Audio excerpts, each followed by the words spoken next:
So getting to the summary, when it comes to Ruby, she, like many, worked hard to get into a dream school, but once she got there, it's not necessarily the reality she was expecting. Her roommate Celine is a real piece of work.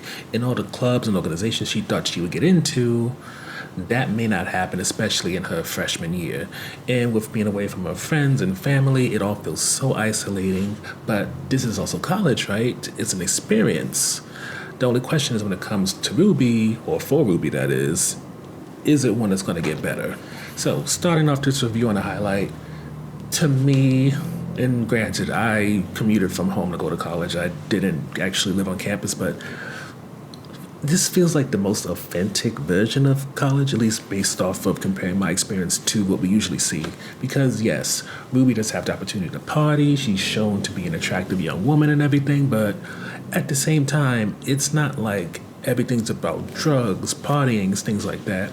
You see Ruby as somebody who truly wanted to experience that fantasy that we're given when it comes to college in terms of being graded classes, learning about things you love, joining different organizations that could help further your career. Never mind because you got sold on the college because of all these different curriculum activities and yada yada yada.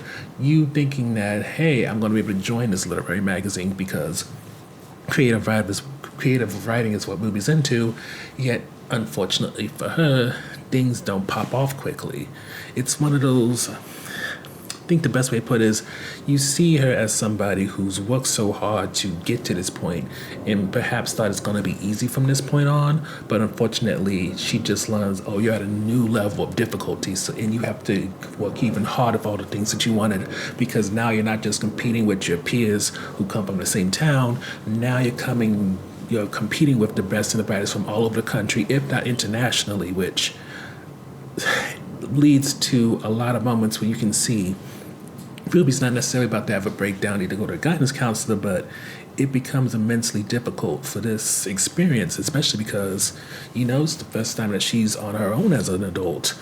So if she gets sick, it's not about going to her mom asking her what to do. You're going to go to the hospital, you're going to go to the infirmary if it's open. And it all just compounds to an experience that really reminds you that as much as it's entertaining and exciting to watch people party, get into their first relationship, or maybe get into some type of toxic one, like Tell Me Lies or whatever, that is a potential small part of the college experience. There's so much more that you should be focused on, especially considering how expensive it is. With all that said, this is also one of the few films about a young woman going to college, which is really not about a boy whatsoever. And again, it's made clear, guys find Ruby attractive, but at the same time, she's not someone who went to college so that she can party, meet a bunch of guys, potentially a husband, yada, yada, yada.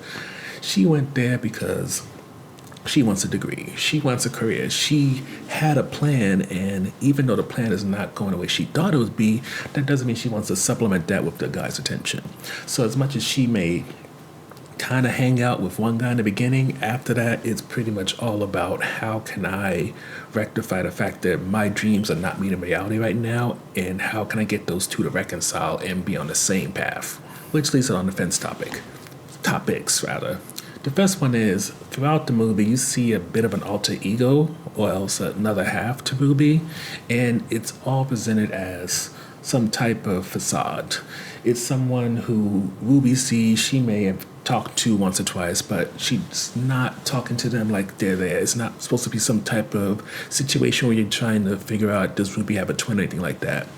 But at the same time, it's not 100% clear why this device was used. In theory, you get that this is how maybe Ruby thought this was college experience was supposed to be, where things go easy for her. She easily gets in sororities, gets the guy's attention. Everything is just perfectly aligned. But toward the end, when she's really trying to work out a way so that her sophomore year is far better than her freshman year, you get this sense that maybe this isn't the idealized version of how things should be. Maybe these are the negative thoughts and feelings, or it's hard to say because the film seemingly doesn't want to spell everything out for you, but this is one of those aspects where you're like, a little bit more detail could have helped. Which leads to the last on the fence topic, and that's just largely the supporting cast is either underused or just straight out forgettable. Like Celine is probably the main one who you'll probably take note of, and it's mostly because she's annoying as all heck, but you can tell that there could have been other options here. Like, for example, there's this one young lady named Margot who clearly is someone that could have vibed with Ruby, but unfortunately she's underused, and you can make this submittal that Margot maybe is supposed to represent that person who you click with when you meet at a party or hanging out one night and you think that, hey, this could be the start of a friendship, but it just ends up being a high and by cordial situation in the long run, which is unfortunate, but at the same time is how a lot of things end up kind of becoming stagnant when you meet new people.